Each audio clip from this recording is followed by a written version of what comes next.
Surtout que finalement, c'est pas une option. Ça reste, et ça on doit le rappeler, une obligation collective. Parce que, en fait, le fait de ne pas connaître le hukm shar'i de base même de cette action peut faire en sorte que ce qui en découle ne soit pas carré. En effet.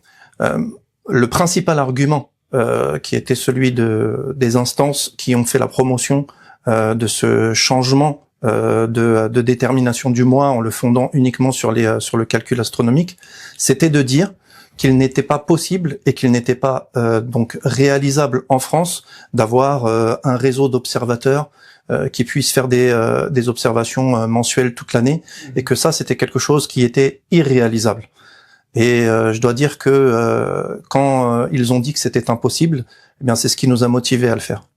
Subhanallah, donc vous vous êtes lancé ce défi de remplir cette mission au vu du vide finalement qu'il y avait, parce qu'après l'OLMF en 2022, il n'y avait plus de relève, et petit à petit on est en train d'assister à l'échelle locale à l'enterrement de la vision oculaire, chose qui vous a fait prendre ses responsabilités.